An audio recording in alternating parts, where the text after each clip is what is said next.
Welcome to जजा academy Lahore. आज के लेक्चर में हम डिस्कस करने वाले हैं ICS पार्ट 2 के चैप्टर नंबर 10 इनपुट आउटपुट के इंपॉर्टेंट MCQs और इंपॉर्टेंट लॉन्ग क्वेश्चंस को। स्टार्ट करते हैं क्वेश्चन नंबर 1 से।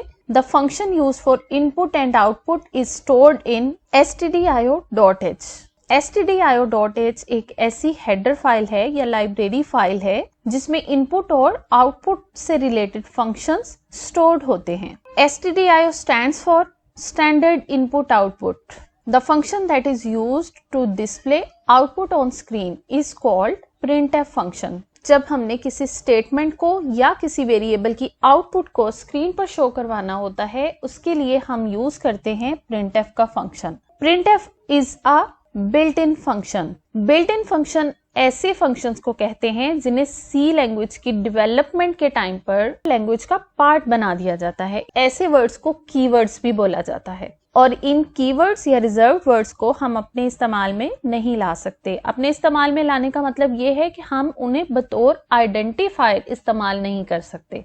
How many variables can be listed in one printf function. एक printf फंक्शन में हम एनी नंबर ऑफ वेरिएबल्स को प्रिंट करवा सकते हैं। नेक्स्ट क्वेश्चन है which of the following things are determined by format specifier. Format specifier बताता है वैल्यू के फॉर्मेट को, यानी वैल्यू कोई इंटीजर वैल्यू है, कोई कैरेक्टर वैल्यू है या फिर कोई फ्लोट वैल्यू है। सो वैल्यू की टाइप या फॉर्मेट को डिफाइन करता है उसका फॉर्मेट स्पेसिफायर, जिसे हम मॉडुलस के सिंबल के साथ लिखते हैं। ओके, नेक्स्ट क्वेश्चन है format specifier starts with the symbol modulus or percentage. The format specifier modulus U is used for unsigned short. Which of the following format specifier is used for integer data type? Modulus D. The format specifier modulus D is used for integer. Which of the following format specifier is used for float data type? Float data type के लिए modulus F format specifier use होता है। इसी तरह modulus D integer के लिए, modulus S string type के variables के लिए। नेक्स्ट क्वेश्चन है the format specifier modulus F is used for float data type. Which of the following format specifier is used for string? Modulus S. Which of the following format specifier is used for character data type? Modulus C. Next question देखते हैं which character signifies the beginning of an escape sequence? Backslash. Backslash को use करते हैं जब हमने escape sequences लिखने होते हैं। फॉर एग्जाम्पल बैकस्लैश एन इस्तेमाल होता है नेक्स्ट लाइन पर जाने के लिए, कर्सर को नेक्स्ट लाइन में मूव करने के लिए। इसी तरह बैकस्लैश टी इस्तेमाल होता है टैब्स को इंसर्ट करने के लिए, यानी मोर देन वन स्पेसिस को इंसर्ट करने के लिए। Next question is which symbol is used as escape character? Backslash. The escape sequence for carriage return is backslash R. Carriage return means enter key press करना।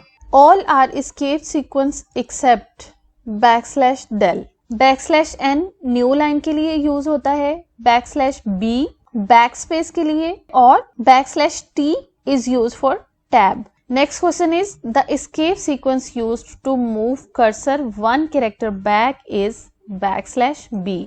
Next question देखते हैं the escape sequence for backslash is double backslash. Next question is which escape sequence is used to begin new line? Backslash N. Which of the following is not a valid escape code? Backslash Y.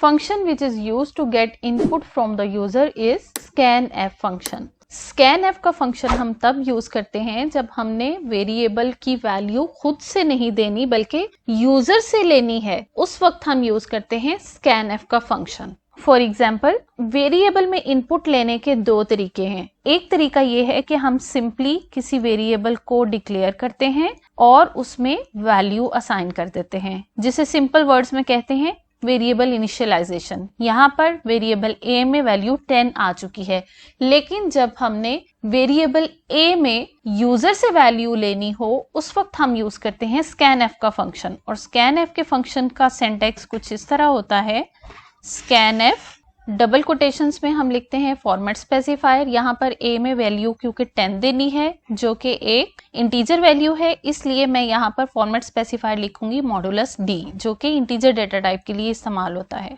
Next comma और ampersand a। scanf के function को use करते हुए इस variable a में जो value आएगी वो यूजर अपने कीबोर्ड से एंटर करेगा। यूजर जो भी अपने कीबोर्ड से वैल्यू एंटर करेगा वो वेरिएबल a में स्टोर हो जाएगी और फिर हम उस वैल्यू को कहीं पर भी इस्तेमाल कर सकते हैं। नेक्स्ट क्वेश्चन देखते हैं। Which symbol is used with variable to input data in scanf? Ampersand symbol. An ampersand symbol before the name of the variable denotes address of variable. The function getch is defined in conio.h header file. Conio stands for console input output header file. Getch stands for get character.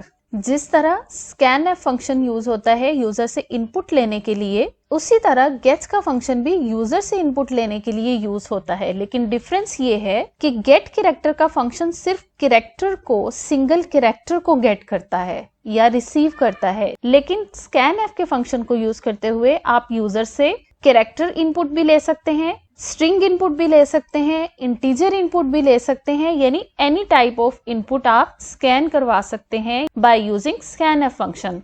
The ASCII code for escape key is 27. What will be the first value of x after executing the following code? For loop x is equal to 1, semicolon x is less than equal to 7 and x plus plus.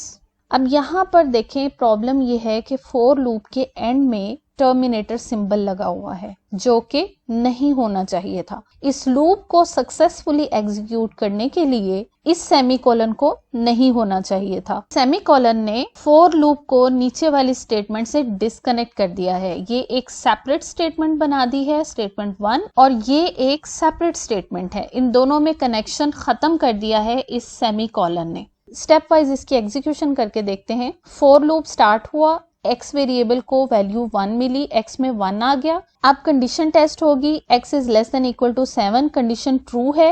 Condition के true होने की सूरत में control ने move करना था next line में, लेकिन क्योंकि फोर लूप को यहाँ पर टर्मिनेट कर दिया गया है, अब इसके साथ कोई भी दूसरी लाइन अटैच नहीं रही, इसलिए ये लूप यहीं पर स्टॉप हो जाएगा। इसके बाद सेकेंड लाइन एग्जीक्यूट होगी और वो है प्रिंट एफ एक्स की वैल्यू। एक्स की वैल्यू इस वक्त 1 है, इसलिए स्क्रीन पर 1 शो होगा और गिवन ऑप्शंस में से option D is the correct answer. अब हम बात करते हैं चैप्टर नंबर 10 के लॉन्ग क्वेश्चंस की।